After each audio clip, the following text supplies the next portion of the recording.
Hello students, आज हम study करेंगे मेटल्स एंड नॉन मेटल्स के बारे में. Okay, the next part, next NTSC का जो सिलेबस है आपका metals and non metals. So what do you mean by metals?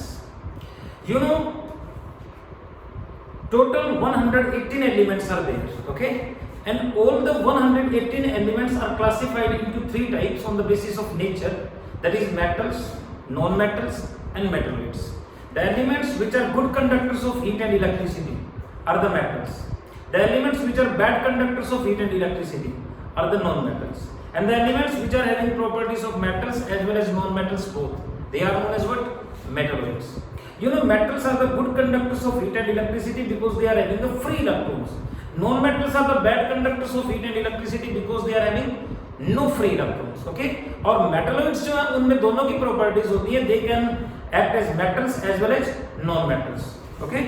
So we shall discuss about the next part, that is metals and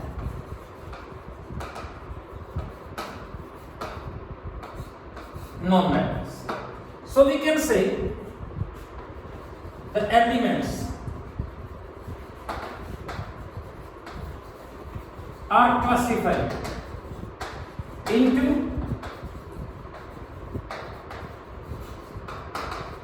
three types. तीन type के हो गए on the basis of nature. Okay, and what are the three types? One are known as metals, you know. Second जो हो गए they are known as non metals, और third जो है वो कौन से हो गए? Metalloids. Three types are there: metals, non metals and metalloids. So you know what do you mean by metals? Metals का मतलब I can say कि the elements which are good conductors of heat and electricity. And what is the reason for that? Reason is that due to presence of free electrons. You know, free electrons are responsible for the conduction of heat and electricity. And what is about the non-metals? Non-metals का मतलब the elements which are bad conductors, okay, of heat and electricity. ये notes मैंने send किए हैं आपको, तो आप notes में देख लेना बिल्कुल clearly. तो we can say कि bad conductors of heat and electricity due to absence of free electrons. नहीं, यानी non-metals में कोई free electrons नहीं होता. और metalloids का मतलब the elements having properties of metals and non-metals both, जिनमें दोनों की प्रॉपर्टी होगी, they are the metalloids. तो ये तीन टाइप के हो गए elements on the basis of nature: metals, non-metals and metalloids. Okay, you know periodic table को अगर हम स्टडी करें तो most of the elements in periodic table are metals, then non-metals और फिर metalloids हो गए. आपको पता है कि whole of the periodic table is classified into the four blocks. ऐसा ही है कि नहीं? Just like that. You know, this is the S block is there. ये आपके पास D block हो गया यहाँ पर, and this is the P block here. ये P block हो गया. और at the bottom of the periodic table there is a presence of what? F block. तो you know, in case of S block के अंदर सारे के सारे metals ही होते हैं. सिर्फ किसको छोड़कर? हाइड्रोजन को छोड़कर. एस ब्लॉक में हाइड्रोजन एक नॉन मेटल हो गया, बाकी फिर जितने भी एलिमेंट्स एस ब्लॉक में दे आर मेटल्स. लिथियम हो गया, सोडियम हो गया, पोटेशियम हो गया, रुबिडियम हो गया, यहाँ पर बेरिलियम, मैग्नीशियम, कैल्शियम. सो इसी तरह से डी ब्लॉक में भी सारे के सारे मेटल्स होते हैं. नहीं, जैसे फॉर एग्जांपल आयरन हो गया, कॉपर हो गया, निकल हो गया, जिंक हो गया, all the D block elements are metals. लेकिन पी ब्लॉक में मेटल्स भी होते हैं, पी ब्लॉक में नॉन मेटल्स भी होते हैं, और पी ब्लॉक में मेटलोइड्स भी होते हैं. All the three types of elements are present into the P block, और एफ ब्लॉक में भी सारे के सारे क्या होते हैं? Metals.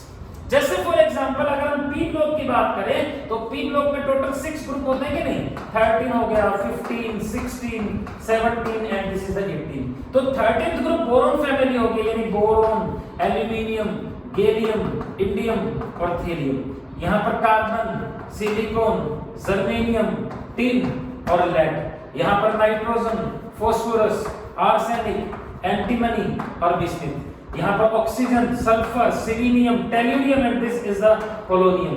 This is the fluorine, chlorine, bromine, iodine and astatine and this is the helium, neon, argon, krypton, xenon and this is radium. तो यहाँ पर एक्चुअली क्या हो गया कि 13 ग्रुप के अंदर जो बोरोन है that is the metalloid, 14 group में सिलिकॉन और जर्मेनियम जो है ये मेटलॉइड्स हो गए, 15 ग्रुप में आर्सेनिक और एंटीमनी मेटलॉइड्स हो गए और यहाँ पर टेल्यूरियम और पोलोनियम जो है ये मेटलॉइड्स हो गए। Okay, so 7 metalloids are there. तो मेटलॉइड्स कौन कौन से हो गए, बोरोन, फिर सिलिकॉन और जर्मेनियम, फिर आर्सेनिक और एंटीमनी और फिर टेल्यूरियम एंड पोलोनियम। तो 7 मेटलॉइड्स आर देयर। बाकी इसमें ये जो देखते हैं ये सारे के सारे मेटल्स हो गए, एल्यूमिनियम, गैलियम, इंडियम और thallium, these are the metals. नीचे की तरफ सारे मेटल ही है यार, आगे की तरफ सारे नॉन मेटल हो गए। जैसे ये सारे के सारे, दिस ऑल आर, ये सारे तो नॉन मेटल्स ही हो गए, नहीं? ये यहाँ पर आपके पास मेटलॉइड्स हैं, इनके अलावा ये जो बच गए, ये जो सर्कल में नहीं है, ये सारे के सारे क्या हो गए, तो डेफिनेटली पी ब्लॉक में मेटल हो गए, ये मेटलॉइड्स हो गए और ये क्या हो गए, नॉन मेटल्स। तो नॉन मेटल में जैसे कार्बन हो गया, nitrogen, phosphorus, oxygen, sulphur, selenium, fluorine, chlorine, bromine, iodine, astatine, all the halogens are the non metals, all the noble gases are the non metals. तो देखो पी ब्लॉक में तीनों nature के elements होते हैं, लेकिन एस ब्लॉक में, D block में और एफ ब्लॉक में सिर्फ और सिर्फ क्या होते हैं, मेटल्स। तो पूरी पीरियोडिक टेबल की अगर हम बात करें ना तो 89 तो मेटल्स हो गए, ओके, 22 जो है वो नॉन मेटल्स हो गए, ठीक है, और बाकी जो 7 है वो क्या हो गए, मेटल्स। तो most of the elements of periodic table are metallic in nature या इलेक्ट्रोपॉजिटिव इन नेचर भी कह सकते हैं। इलेक्ट्रोपॉजिटिव का मतलब which can lose their valence electrons easily, जो इजीली अपने वैलेंस इलेक्ट्रॉन को लूज कर देंगे वो मेटल्स हो गए, इलेक्ट्रोपॉजिटिव हो गए नेचर। तो 3 टाइप के हो गए elements, metal, non metal and metalloids, ठीक है भाई। अब हम सबसे पहले स्टडी करें मेटल और नॉन मेटल को डिफरेंशिएट करें, वो मैंने आपको नोट्स भेज रखे हैं। तो आपको पता है कि metals are the good conductors of heat and electricity due to the presence of free electrons, but non metals are the bad conductors of heat and electricity due to the absence of free electrons। Okay, metals की अगर हम बात करें तो metals के case में ionisation enthalpy जो होती है वो बहुत लो होती है और नॉन मेटल्स की जो आयोनाइजेशन एंथैल्पी है वो बहुत हाई होती है। आपको पता है आयोनाइजेशन एंथैल्पी का मतलब the amount of heat change, नहीं, when an electron is removed from the outermost shell of an isolated gaseous atom. तो देखो नॉन मेटल तो पीरियोडिक टेबल के लास्ट में हो गया, आपने किया भी था कि जब हम पीरियोडिक टेबल में लेफ्ट हैंड साइड से राइट हैंड साइड की तरफ ट्रैवल करेंगे तो आयोनाइजेशन एनर्जी इंक्रीज होती है। तो मेटल तो शुरू में हो गए, तो मेटल्स की आयोनाइजेशन एंथैल्पी लो होती है और नॉन मेटल्स की आयोनाइजेशन एंथैल्पी हाई होती है। और मेटल्स की आयोनाइजेशन एंथैल्पी लो होती है, इसीलिए वो अपने वैलेंस इलेक्ट्रॉन को लूज कर देंगे, फ्री इलेक्ट्रॉन्स क्रिएट हो जाएंगे और इसीलिए हीट और इलेक्ट्रिसिटी के गुड कंडक्टर होते हैं। नहीं, नॉन मेटल्स की आयोनाइजेशन एनर्जी हाई है, इसीलिए अपने वैलेंस इलेक्ट्रॉन को लूज नहीं कर पाएंगे, कोई फ्री इलेक्ट्रॉन नहीं होते, so they are the bad conductors of heat and electricity. Metals are highly reactive in nature due to low ionization enthalpy. Non-metals are less reactive due to higher ionization enthalpy. Metals mostly ionic compounds ही बनाएंगे, लेकिन जो non-metals हैं they can form mostly covalent compounds. Okay?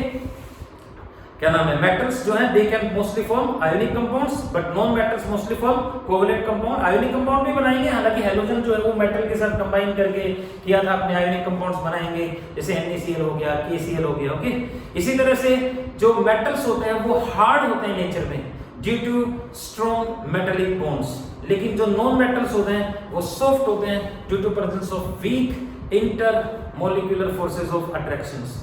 Metals के melting point high होते हैं due to presence of strong metallic bonds, non metal के melting points low होते हैं due to presence of weak intermolecular forces of attractions. और metal की भी अगर हम बात करें तो जो डी ब्लॉक एलिमेंट्स है ना, डी ब्लॉक एलिमेंट्स, उनका melting point S block element से हाई होता है। जैसे एस ब्लॉक में लिथियम हो गया, सोडियम हो गया, तो एस ब्लॉक की वजह डी ब्लॉक एलिमेंट्स का जो मेल्टिंग पॉइंट है ना वो डेफिनेटली हाईयर होता है। डी ब्लॉक एलिमेंट्स के मेटालिक बॉन्ड स्ट्रांग होते हैं as compare to S block. Okay, क्योंकि डी ब्लॉक एलिमेंट्स में हाफ फिल्ड डी ऑर्बिटल होते हैं जो ओवरलैपिंग कर लेते हैं एक दूसरे के साथ इंटरमिक्स कर देते हैं, जिसके कारण ये बॉन्ड स्ट्रांग होते हैं। तो डी ब्लॉक का एग्जांपल अगर हम जैसे करें आयरन हो गया, कॉपर हो गया, जिंक हो गया, नहीं क्रोमियम हो गया, they are having the high melting points. तो मेटल के सभी के यूनिक भी सभी मेटल के मेल्टिंग पॉइंट हाई होते हैं। एस ब्लॉक एलिमेंट्स के जो मेटल्स हैं they are having the low melting points due to presence of weak metallic bond. नहीं, सीजियम का मेल्टिंग पॉइंट तो इतना लो होता है कि हाथ पे रख दे तो मेल्ट हो जाता है, नहीं सोडियम को बंद कर लेंगे तो मेल्ट हो गया। तो एस ब्लॉक एलिमेंट्स का जो मेल्टिंग पॉइंट है वो लो होता है, लेकिन डी ब्लॉक एलिमेंट्स जो होते हैं, डी ब्लॉक के जो मेटल है बीच में जो नहीं, उनके मेल्टिंग पॉइंट हाई होते हैं due to presence of strong metallic bonds. Okay, इसी तरह से जो मेटल्स हैं वो लस्ट्रियस होते हैं, यानी उनका जो सरफेस है वो शाइन करता है। Reason is that due to excitement of free electrons. Non metals जो हैं वो नॉन लस्ट्रियस होते हैं। मेटल्स जो हैं दे आर हैविंग डक्टिलिटी, यानी can be stretched into thin और लॉन्ग वायर्स। तो गोल्ड जो है उसकी जो डक्टिलिटी होती है वो हाईएस्ट होती है, बट गोल्ड के साथ साथ silver, copper, aluminium, iron they are also having the ductility, इसलिए तो वायर्स में कन्वर्ट हो जाते हैं। नहीं, नॉन मेटल्स में डक्टिलिटी नहीं होती। मेटल्स जो है दे आर हाईली मैलिएबल, यानी they can be beaten into thin sheets, and gold is also having the highest malleability. तो गोल्ड की जो डक्टिलिटी और मैलिएबिलिटी होती है वो हाईएस्ट होती है, लेकिन जो नॉन मेटल्स हैं वो नॉन मैलिएबल होते हैं, can not be beaten into thin sheets. Okay, so these are the various characteristic properties. Metals के जो ऑक्साइड्स बनते हैं मेनली वो नेचर में कैसे होते हैं, बेसिक, लेकिन नॉन मेटल के जो ऑक्साइड्स होते हैं नेचर में मेनली वो एसिडिक होते हैं। ये जनरल सा कांसेप्ट है, हालांकि कई मेटल्स हैं जिनके ऑक्साइड्स एम्फोटेरिक भी हो सकते हैं, जैसे beryllium oxide etcetera, so many. So these are the simple differences between the metals and non-metals. Okay? अब हम सबसे पहले स्टडी करेंगे यहाँ पर प्रॉपर्टीज ऑफ मेटल्स, और प्रॉपर्टीज में दो फैक्टर स्टडी करेंगे, फिजिकल एंड केमिकल प्रॉपर्टीज। ठीक है, फिजिकल प्रॉपर्टीज का मतलब कि उनकी फिजिकल स्टेट क्या है, what is about their melting point and boiling point, ductility, malleability, sonority, यानी अगर किसी हार्ड मेटल हार्ड सब्सटेंस से स्ट्रक करे तो रिंग की फॉर्म में बजने लगती है, नहीं रिंग लाइक साउंड देती है, वो सोरोनिटी होता है। तो वेरियस प्रॉपर्टीज आते हैं। तो देखो मैंने नोट्स आपको सेंड कर रखे हैं, तो ये आप बिल्कुल देख लेना। यहाँ पर तो इतना दिखाई नहीं देगा, बल्कि नोट्स मैंने सेंड कर रखे हैं, तो मैं आपको सिर्फ बता देता हूँ, आप उसमें से नोट्स बना लेना अपने। तो फिजिकल प्रॉपर्टीज के बारे में अगर स्टडी करें तो सबसे पहले फिजिकल स्टेट। तो यू नो मेटल्स जो हैं they mostly exist into the form of solids. Metals mainly solids की फॉर्म में एग्जिस्ट करते हैं, किसको छोड़कर, मरकरी को छोड़कर, एक्सेप्ट मरकरी एंड क्या नाम एक्सेप्ट मरकरी जो है, सारे के सारे मेटल सॉलिड होते हैं नेचर में, but mercury is liquid in state. और लिक्विड इसलिए होता है क्योंकि जो मेटालिक बॉन्ड है मरकरी में वो वीक होते हैं। जिंक भी सॉफ्ट होता है due to the presence of weak metallic bond. इसी तरह से मेल्टिंग पॉइंट की बात अगर करें तो metals are having the high melting points due to presence of strong metallic bonds, but specially आप लिख लेना कि s block elements are having low melting points due to presence of weak metallic bonds. Ductility, यानी metals can be stretched into thin wires. Malleability, metals can be beaten into thin sheets like that, and they are having the thermal conductivity, they are having the electrical conductivity, yani metals are the good conductors of heat due to the presence of free electrons. Metals are good conductors of electricity, okay, due to the presence of free electrons, that is electrical conductivity. And you know silver is having the highest value of thermal conductivity and electrical conductivity. Okay, after that there may be copper, after that there may be aluminium, and after that there may be iron. Soronity is the factor, yani when metals are struck with a hard substance they sound into the form of ring, soronity. तो ring की form में क्या नाम है sound करते हैं, that is known as the soronity. So this is about the physical properties of metals. Now we shall discuss about the chemical properties. यानी जो मेटल्स हैं वो different elements of periodic table के साथ रिएक्ट करके different compounds बनाता है। For example we can say कि metals can react with hydrogen to give the hydrides, metals can react with oxygen to give the oxides, metals can react with halogens to give the halides, metals can react with acids like HCl के साथ react करेंगे तो chlorides बनाएंगे, नहीं? इसी तरह से sulphuric acid के साथ रिएक्ट करेंगे तो सल्फेट्स बनाएंगे, कार्बोनिक एसिड के साथ रिएक्ट करेंगे तो कार्बोनेट्स बनेंगे। So many chemical properties. तो फिजिकल प्रॉपर्टीज के बाद हम स्टडी करेंगे केमिकल प्रॉपर्टीज के बारे में, और ये बहुत इंपॉर्टेंट सा कॉन्सेप्ट है। देखो एक बात अपने दिमाग में आप रख लेंगे, जो एस ब्लॉक एलिमेंट्स होते हैं, S block elements, they are more reactive as compare to D and F block elements. D और एफ ब्लॉक एलिमेंट्स की बजाय ज्यादा रिएक्टिव कौन होते हैं? S block elements. S block का मतलब फर्स्ट और सेकंड ग्रुप के जो एलिमेंट होते हैं, यानी lithium, sodium, potassium, rubidium, caesium, या फिर beryllium, magnesium, calcium, strontium, they are more reactive. और उसका रीजन ये है क्योंकि उनकी आयोनाइजेशन एनर्जी लो होती है, इसलिए इजीली अपने वैलेंस इलेक्ट्रॉन को लूज कर देंगे। ठीक है, तो जो एस ब्लॉक एलिमेंट है ना, वो रूम टेम्परेचर पे हाइड्रोजन के साथ रिएक्ट करके हाइड्राइड्स बनाएंगे, लेकिन जो डी ब्लॉक एलिमेंट्स है like iron, like copper, like zinc, वो हाइड्रोजन के साथ रूम टेम्परेचर पे रिएक्ट करके हाइड्राइड्स नहीं बनाएंगे।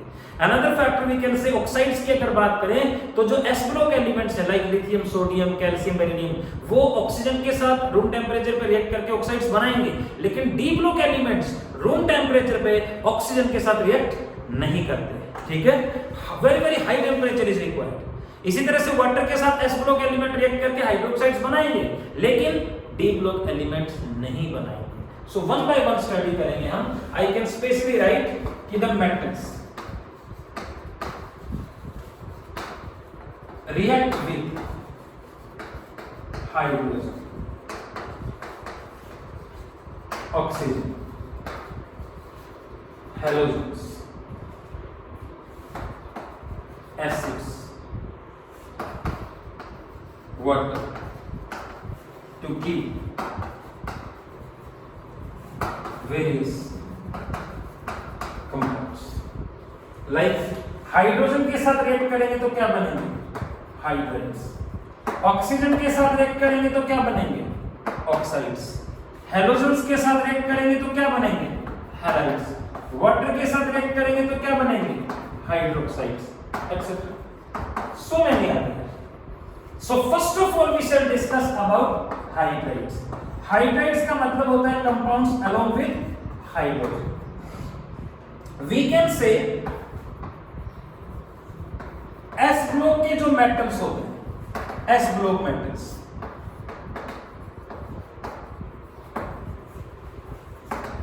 Directly react with hydrogen to give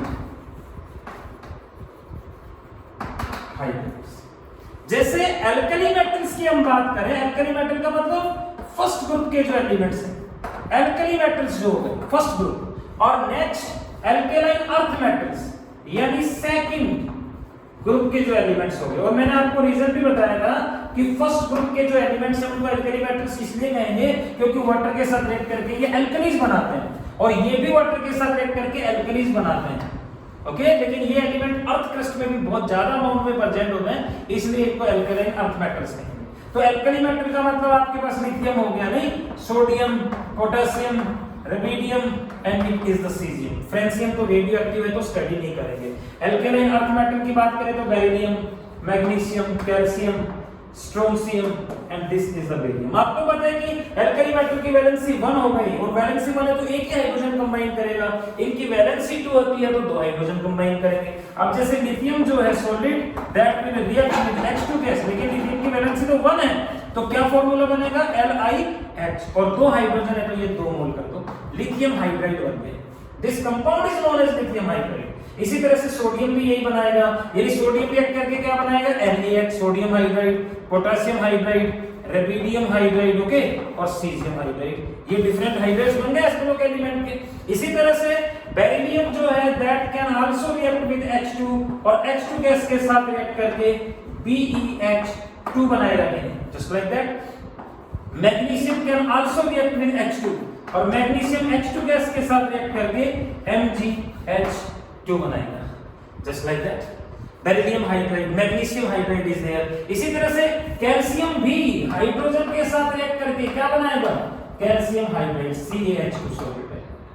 so calcium hydride जो है ना, इसको तो कॉमनली हाइड्रोलिथ भी कहते हैं। This is known as hydrolith. तो एल्कली मेटल और alkaline earth metals directly hydrogen के साथ रिएक्ट करके हाइड्रेट्स बनाएंगे और ये सारे के सारे जो हाइड्रेट्स हैं ये आयोनिक होते हैं नेचर में, यानी वाटर में डिसॉल्व करेंगे that will be dissociated into ions, so all these are ionic hydrates.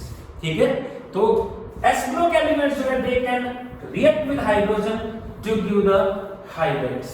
इसी तरह से अगर हम डी ब्लॉक एलिमेंट्स की बात करें, specially I can write D and F block elements, D hydrates बनाते हैं, D and F block elements, लेकिन रिएक्ट नहीं करते। I can specially right combine with hydrogen, hydrogen के साथ कंबाइन होते हैं, ये रिएक्ट नहीं करते, कंबाइन होते हैं हाइड्रोजन के साथ और क्या बनाएंगे, to give metallic hydrates.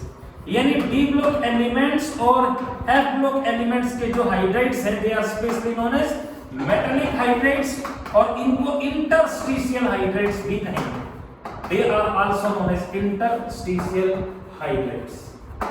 Actually पता है डी ब्लॉक एलिमेंट में जैसे आयरन को क्या नाम है, किसी भी डी ब्लॉक एलिमेंट को हाइड्रोजन के साथ रिएक्ट करोगे तो उनके बीच में केमिकल बॉन्ड नहीं बनते। एक्चुअली डी ब्लॉक एलिमेंट में मेटल्स के बीच में इंटरस्टिशियल साइट्स होती है, खाली जगह होती है ये देखो, और कोई भी छोटे साइज का जो नॉन मेटल है ना वो इन इंटरस्टिशियल साइट्स में जाके फिट हो जाएगा।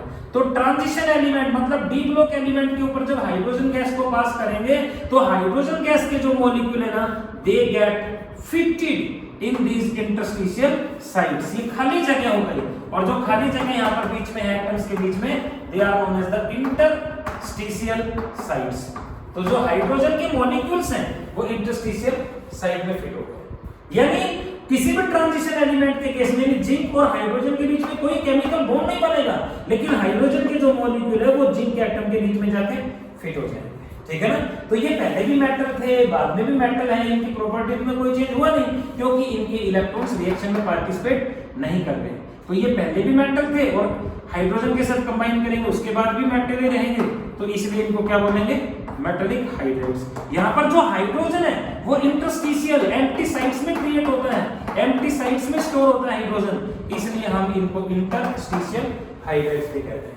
इनका फॉर्मूला भी फिक्स नहीं होता, जैसे सोडियम तो NaH फॉर्मूला का ही हाइड्रेट बनाएगा, एक से ज्यादा हाइड्रोजन लग ही नहीं सकता, लेकिन इनमें हाइड्रोजन और मेटल का जो रेशियो फिक्स नहीं होता क्योंकि केमिकल बॉन्ड नहीं बनता, इसलिए वैलेंसी पे डिपेंड नहीं करता। यानी यहाँ पर हम लिख सकते हैं MXHY, और X और Y फ्रैक्शन में भी हो सकता है और चेंज भी हो सकता है।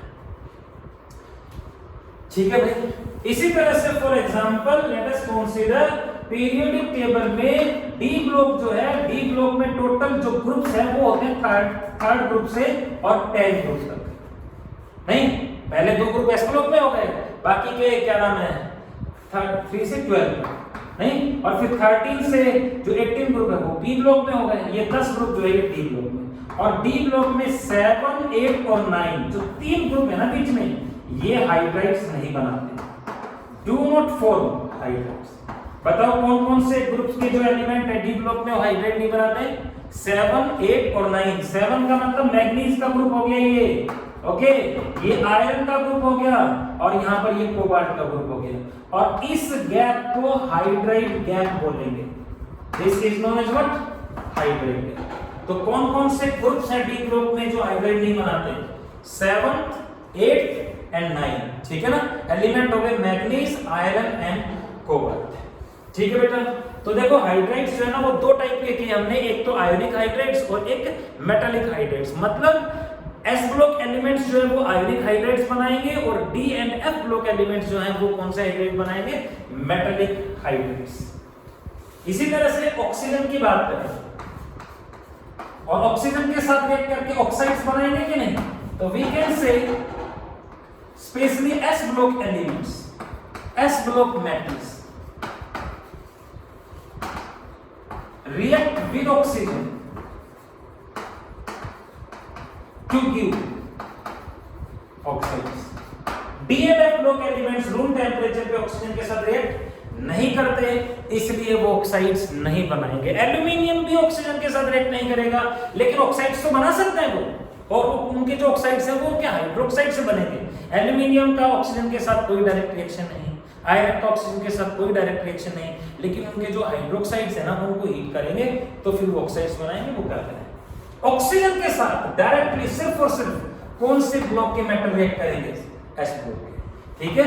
जैसे एल्कली मेटल की बात करें हम, first group lithium, sodium, potassium.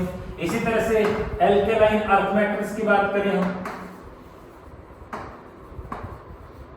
तो एल्कली मेटल्स में अगर स्टडी करें तो जैसे लिथियम रिएक्ट करेगा O2 गैस के साथ तो definitely there will be the formation of Li2O, lithium oxide बनेगा। ऑक्सीजन 2 है यहाँ पे तो 2 कर दो भाई, लिथियम 4 कर दो। सोडियम O2 गैस के साथ रिएक्ट करके सोडियम पर ऑक्साइड बनाएगा Na2O2। सोडियम 2 है यहाँ पर तो ये भी 2 कर दो, ठीक है। This compound is known as lithium oxide. This compound is known as sodium peroxide. इसी तरह से potassium will also react with O2 gas to give KO2. तो ये जो कंपाउंड हुआ ये बना पोटासियम सुपर ऑक्साइड। देखो यहां पर मैं Li2 पॉजिटिव को हटाऊंगा तो इसमें O2 नेगेटिव क्रिएट हो रहा है, ऑक्साइड आयन। यहां पर Na2 को हटाएंगे, 2 सोडियम को हटाएंगे, 2 पॉजिटिव को, तो O2 के ऊपर 2 नेगेटिव और 1 पोटेशियम को हटाएंगे तो O2 के ऊपर 1 नेगेटिव। तो अकेले ऑक्सीजन पे 2 नेगेटिव होता है तो उसको ऑक्साइड आयन कहेंगे। 2 ऑक्सीजन पे 2 नेगेटिव है तो पेरोक्साइड आयन, और 2 ऑक्सीजन पे 1 नेगेटिव है तो फिर उसको क्या कहेंगे? सुपर ऑक्साइड, ठीक है। इसी तरह से रेडियम और सीजियम भी सुपर ऑक्साइड ही बनाते हैं। और एल्कली मेटल के ये सारे के सारे जो ऑक्साइड्स हैं ये सारे नेचर में कैसे होते हैं? Basic, okay. They can donate long period of time, तो बेसिक है सारे के सारे। और आपको पता भी है कि टॉप टू बॉटम जाएंगे तो बेसिक स्ट्रेंथ इंक्रीजेस, ऊपर से नीचे की तरफ हमेशा बेसिक स्ट्रेंथ इंक्रीज करती है। तो ये ऑक्साइड्स बन गए कि नहीं? दैट इज ये ऑक्साइड्स आपके बन गए Li2O, ये आपके पास बन गया Na2O2, ये आपके पास बन गया KO2, ये आपके पास बन गया RbO2, और ये आपके पास बन गया caesium peroxide and super oxide, sorry. और टॉप टू बॉटम जाएंगे तो बेसिक स्ट्रेंथ इंक्रीजेस। इसी तरह से अल्कलाइन अर्थ मेटल्स की बात करें तो beryllium can react with O2 gas to form beryllium oxide. 2 oxygen है, ये 2 मोल। मैग्नीशियम के 2 मोल O2 के साथ रिएक्ट करके मैग्नीशियम ऑक्साइड बनाएंगे। कैल्शियम के 2 मोल O2 के साथ रिएक्ट करके कैल्शियम ऑक्साइड बनाएंगे कि नहीं? Strontium will react with O2 to give SrO2। ये पेरोक्साइड बन रहा है, ये सारे ऑक्साइड्स बन गए। और ये भी सारे के सारे नेचर में बेसिक होते हैं, और ऊपर से नीचे की तरफ जाएंगे तो यहाँ पर भी बेसिक स्ट्रेंथ क्या करेगी? इंक्रीज। लेकिन आपको पता है कि इनमें से जो बेरिलियम ऑक्साइड है ये नेचर में एम्फोटेरिक होता है कि नहीं? They are amphoteric in nature. Beryllium oxide is amphoteric, ठीक है ना। तो एल्कली मेटल और एल्कलाइन अर्थ मेटल के जितने भी ऑक्साइड्स बनते हैं इनमें से कौन सा ऑक्साइड एम्फोटेरिक होता है? बेरिलियम ऑक्साइड, यानी can act as acid as well as base, और सबसे स्ट्रॉन्ग बेस बन जाएगा नीचे बेरियम का, यानी Ba+O2 रिएक्ट करके क्या बनाएगा? Barium peroxide. तो top to bottom basic strength increases. बाकी जो मेटल्स हैं aluminium will not react with oxygen, फ्लोरिक क्या नाम आयरन जो है that will not react with oxygen. तो क्या नाम है पी ब्लॉक के जो मेटल्स हैं या फिर जो डी एंड एफ ब्लॉक के मेटल्स हैं वो ऑक्सीजन के साथ डायरेक्टली रिएक्ट करके ऑक्साइड्स नहीं बनाएंगे, लाइक दैट, ठीक है भाई। एक तो हाइड्राइड्स हो गए, एक ऑक्साइड्स हो गए, and next we shall discuss about hydroxides. और हाइड्रोक्साइड्स कब बनेंगे? When any type of the metal is treated with water. तो देखो एल्कली मेटल्स वही कॉन्सेप्ट, क्या alkali metals and alkaline earth metal, S block element hydrogen के साथ react कर रहे हैं, एस ब्लॉक एलिमेंट ऑक्सीजन के साथ रिएक्ट कर रहे हैं, और एस ब्लॉक एलिमेंट ही वाटर के साथ रिएक्ट करेंगे।